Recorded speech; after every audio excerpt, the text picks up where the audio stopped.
All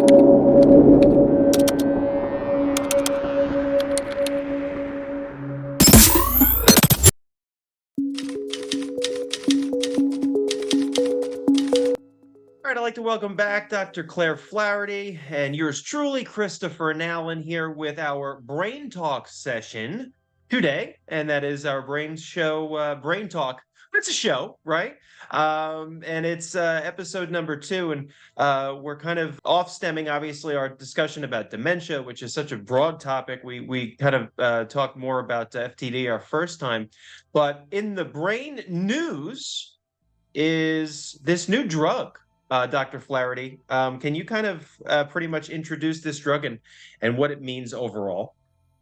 Sure. So there's been a lot of recent clinical trials for medications that would affect Alzheimer's disease by removing some of the material that builds up in the cells that causes the cell damage and cell death. So the newest drug that's been given a lot of press in recent weeks is Lacenamab. And this medication was shown to be very effective in looking at a group of patients that either had what's called mild cognitive impairment. These are the early signs of memory loss and difficulties with managing everyday activities, but not to the degree of having dementia. And then another group of patients that had early onset Alzheimer's, where there was some more profound disruption of memory and other cognitive skills. But again, they were still managing pretty independently with their everyday activities of living. So those are the groups that were taken through clinical trials. And what was found were rather significant improvements in their cognitive abilities and in their day-to-day functioning. So it's a pretty unprecedented finding. And it was correlated really nicely with the reduction of a material called beta amyloid in the cells. And this drug will remove those buildups and allow for the patient to have actually increased cognitive ability. And But as you were saying more specifically, too, that the drug itself doesn't necessarily stop the disease from advancing. It more or less slows its progression or reduces the severity, I guess. well, actually, it isn't going to stop the disease process. You're correct, but it has actually given the person, these patients were shown to increase in their cognitive capacities. So, for example, medications already approved include Aricept, donepezil, and something else called memantine. And those medications will slow the course of memory loss, but you don't see improvement in short-term memory per se. What you see is a slowing of the progression. And in contrast to that, Lacenamab trial has shown improvements in cognitive ability, some up to about 25% improvement in ability. So that's a big advance. And that really opens up a whole new area of research, and some are declaring it to be a breakthrough in Now, therapeutics. this specifically is meant for Alzheimer's, but it can be used for FTD, Lewy bodies. You were talking about the potential of helping those as well. So the interesting thing about these conditions is even though they can be clinically characterized early stage as distinct, there are overlaps in the accumulation of these proteins. So, for example, in Alzheimer's disease, you get the accumulation of the amyloid plaque, but you also get an accumulation of tau protein. This is a protein that's involved in the cell integrity. So, for some reason, it builds up in the nucleus of the cell, and then you get the cell gets gunked up, and it can't function well anymore, and the cells start to die off. You also see tau build up, as well as another protein called TDP-43 in frontotemporal dementia. Now, to even complicate things further, the condition of Lewy body is characterized by a buildup of something called alpha-synuclein protein. You also see an accumulation of that in Lewy body. But Alzheimer's patients can also present at different stages with accumulation of alpha-synuclein as well.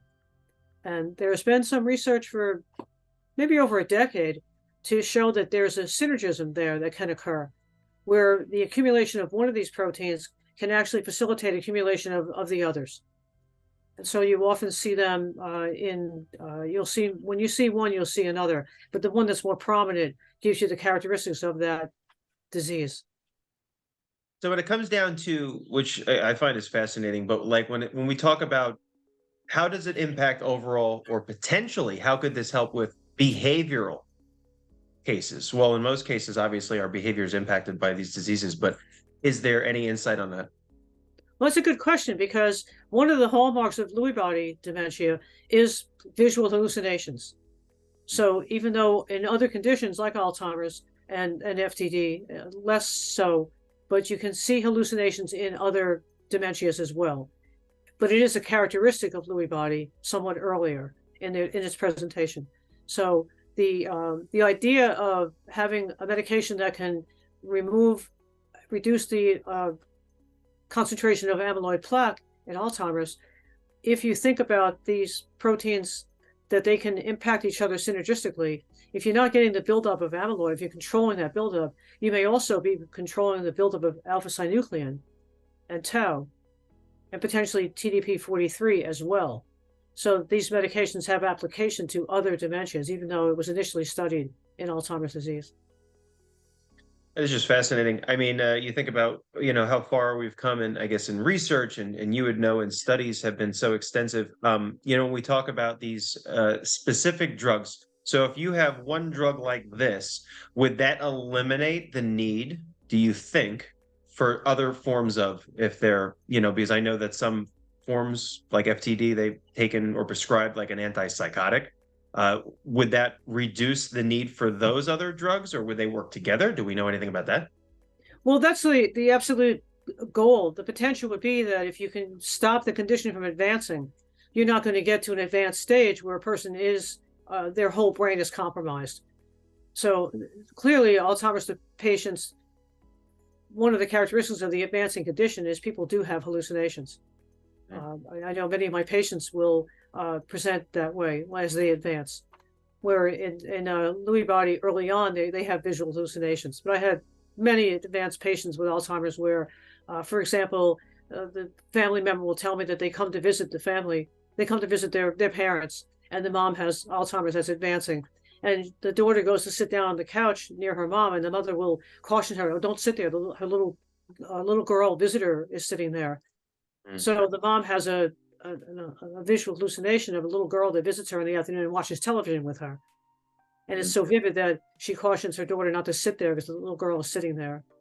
Doesn't want her to sit on top of this little girl that visits Right. her in the afternoon. So you will hear that, but it's not something that's characteristic until later, whereas in Lewy body, you see it sooner. So to answer your question, if you're slowing down the course of accumulation of the amyloid, you may also be slowing down the accumulation of the alpha-synuclein protein that you see in classic in Lewy body, but you also see in a lot of Alzheimer's patients. Actually, and I'm going to go off topic just a little bit, but stay on topic. It's just going to go off topic from the drug aspect. So you talk about hallucinations specifically with Lewy bodies being like one of the more, I guess, earlier signs, or they can have that earlier on. Um, we talk about how as you go through the process of dementia or like FTD, you tend to resort backwards almost towards like childhood over time as you're getting worse. So when you're a child, and just think about this, you're a child and you have imaginary friends, right?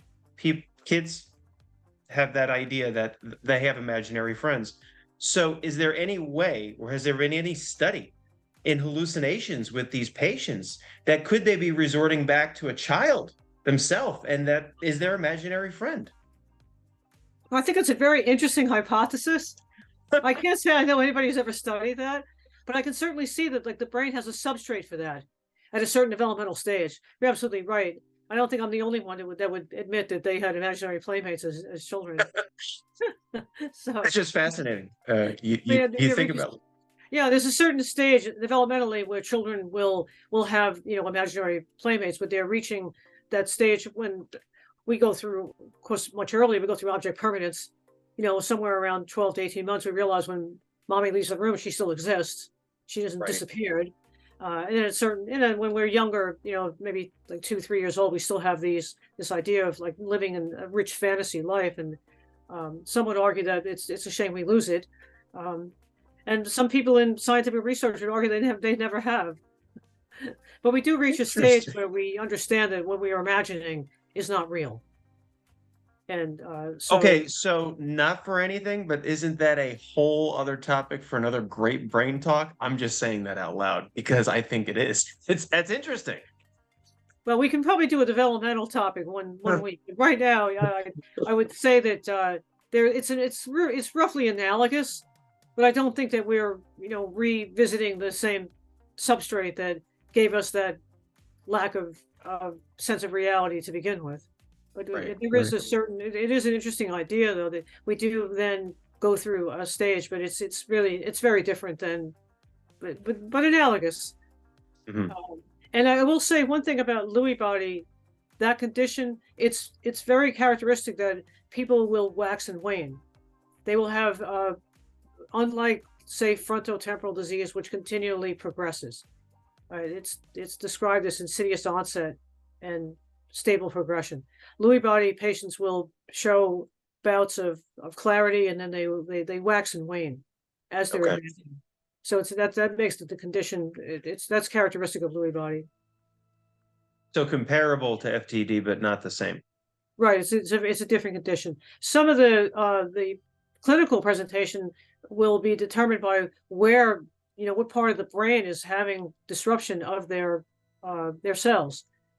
So I believe that the temporal region in Lewy body is relatively preserved, whereas the frontal lobe is much more affected.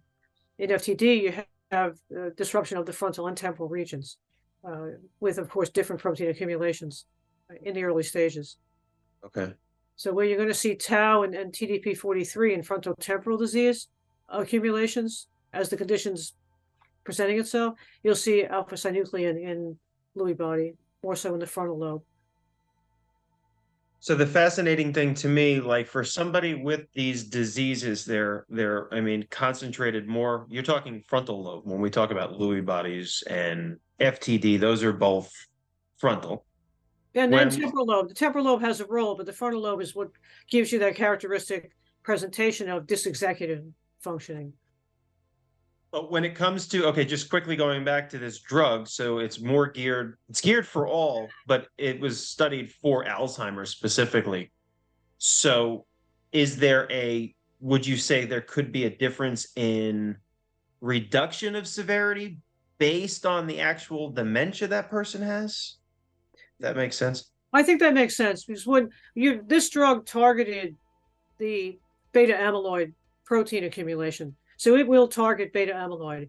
These are engineered antibodies that are specific for a protein target.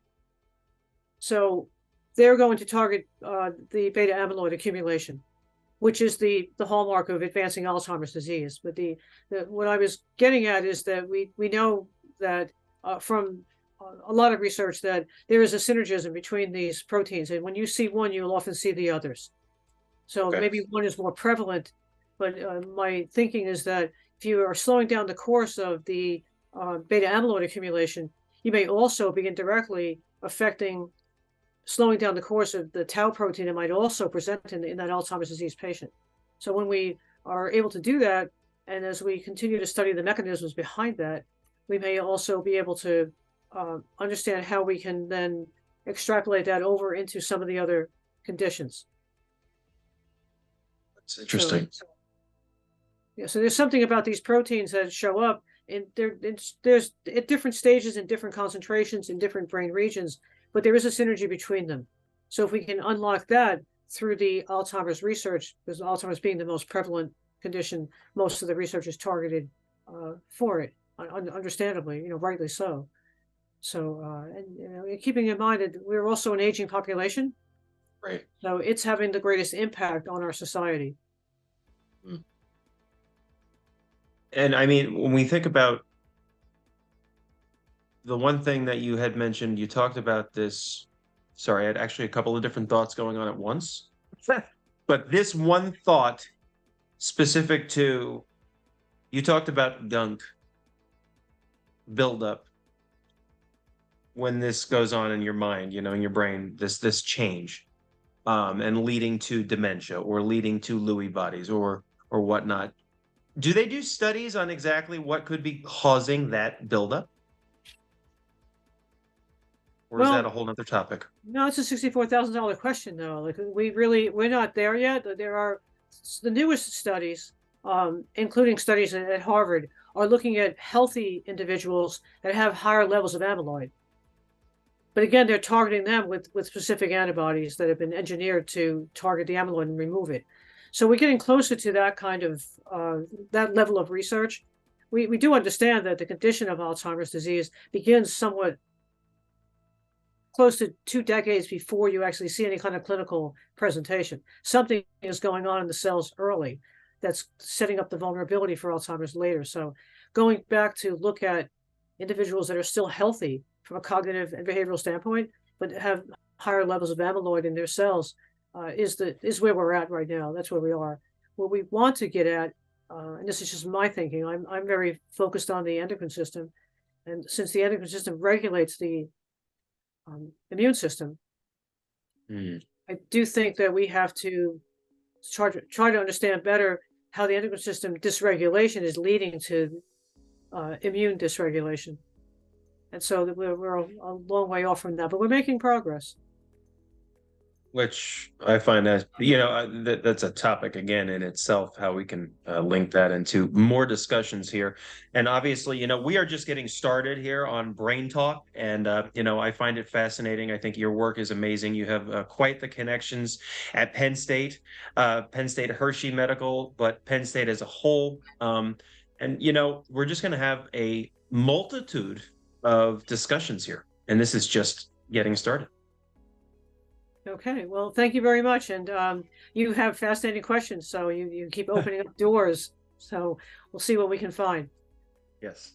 Until next time, take care. Good night.